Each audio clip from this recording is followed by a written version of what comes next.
Estamos de volta, Margarete Rose, você, pelo nosso Canal 9, pela nossa querida TV Cidade, batendo um papo com o biólogo, professor Nilo. Já apresentamos 2 vídeos para vocês, especificamente sobre a Serra dos Cavalos, né, lá no Morro do Rosário, a nossa querida Rosário, que vai um beijo grande para todo o bairro de São Pedro, e em especial meus amigos lá no Rosário. Professor Nilo, eu sei que falar de uma situação que venha minimizar, que venha a resolver, né? Minimizar até dá, né? Mas resolver a situação na altura do campeonato, né? É chutar na trave, né? Mas, como nós estávamos conversando, a situação tinha que ter sido, né, prevista lá atrás, né? Quando o doutor Klaus foi o primeiro prefeito e veio que veio, né? Mas as coisas foram indo. Hoje Teresópolis tem um índice de favelização assim muito grande, as pessoas moram em beira de rio, estão cada vez mais indo para a ponta do morro. O que fazer diante de uma situação que não é exclusiva do Rosário, que não é exclusiva de Teresópolis, mas é a nossa cidade, é o local que nós escolhemos para viver. Existe alguma medida curativa para essa situação ou só minimizar essa situação específica que nós mostramos, que o senhor falou que tem na Coré, que tem no Vale da Revolta, de pedras e pedras? Nós temos, Margarete, que analisar vários ângulos. Em termos de chuva, não tem o que nós fazermos. Vai chover muito? Vai. Nós não podemos impedir. Impedir que a chuva bata lá no alto do morro e tire aquelas árvores e desça morro abaixo, nós não podemos fazer nada. Então você tem que sair de casa. É isso aí, agora, a população tem que sair de casa. Outro momento. Evitar que pessoas voltem a ocupar espaços perigosos, aí nós podemos evitar. Esse é um ponto. Por exemplo, hoje, se nós formos povoar ao longo de Providência, Pessegueiros, dali para frente... Certo, segundo distrito, não deveria ser permitido construir nenhuma casa, pelo menos a 100 metros do leito do rio. Perfeito. Ponto. O rio vai transbordar 100 metros além dele, não. Agora, a 100 metros do leito dos rios ali, é morro. E aí, se eu não deixar construir a casa a 100 metros além do leito do rio, o indivíduo vai ter que subir o morro para construir a casa lá. E aí o morro está sujeito a cair uma chuva, trazer ar para baixo. Então, se correr, o bicho pega, se ficar o bicho corre. Pois é.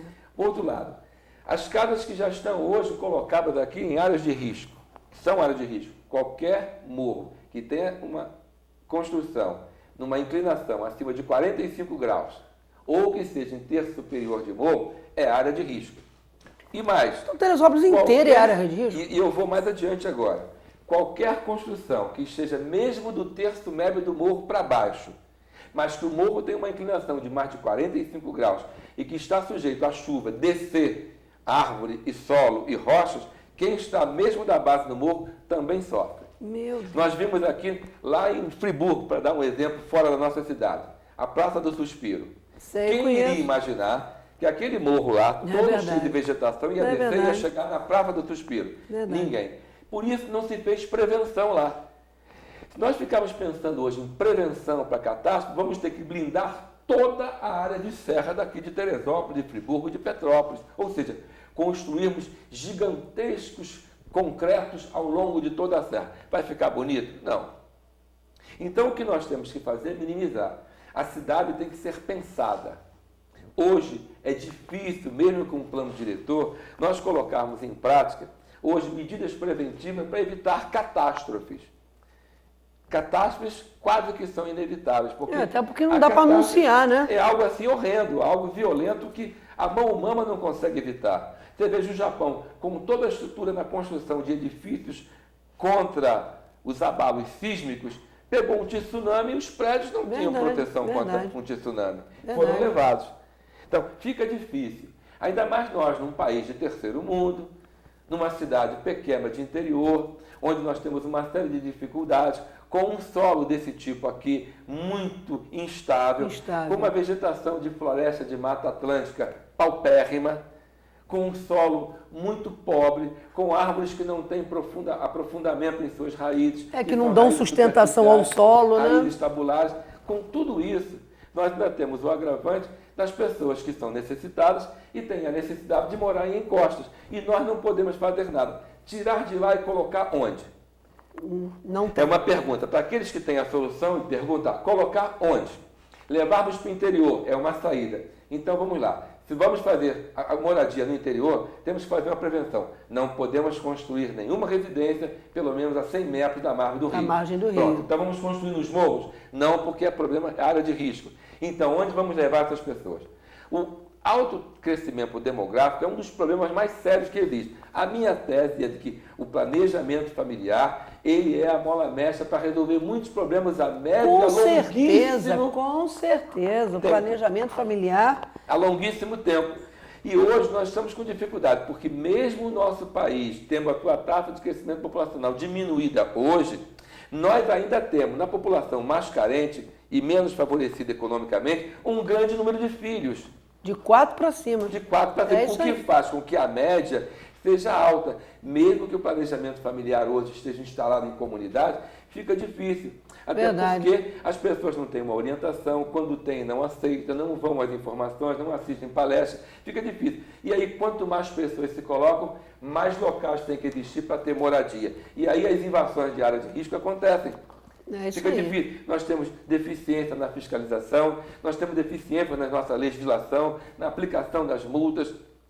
As pessoas têm dificuldade de pagar a multa, elas vão ser presas e colocar na cadeia uma pessoa que fez um problema desse ambiental, que construiu uma área de risco, às vezes dá muito mais pena do que deixar outros piores elementos que estão fazendo com que essas pessoas vão às encostas lá morarem, que estão permitindo, que estes sim deveriam, ou seja, o indivíduo de colarinho branco, este que deveria pagar mais, mas ele se inibe do problema, se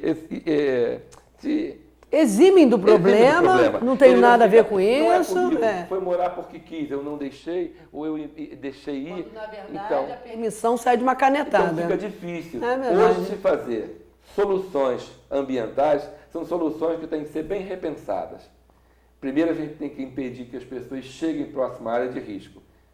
Mas uma vez elas já estando, como nesse caso que nós vimos nos vídeos, fica difícil. Vamos colocar aquelas pessoas onde? Quem tem a solução, coloca lá. São muitas. Aquele caso que já está instalado, aquela língua que está lá hoje, como vamos evitar daquelas pedras caírem novamente, de novas matas, porque aquelas matas que estão ao lado, elas vão ruir também. É só da chuva forte. É como numa floresta e com um deserto que se margeiam. Quem avança sobre quem? É o deserto que avança sobre a floresta. Ali, aquela erosão vai avançar sobre a floresta. A água vai minando do lado, vai tirando terra, vai expondo a raiz, a árvore fica pesada, ela tomba, tem uma grande quantidade de solo. E as erosões vão acontecendo. E vai expondo cada vez mais o solo. Isso com o passar do tempo. Nós descemos a serra em Guapimirim, você cavar lá um buraco, muitos buracos, são várias pedras, seixos rolados enormes. Essas rochas desceram daqui, de água que foram levadas para lá. Então o solo de Guapi é todo rochoso.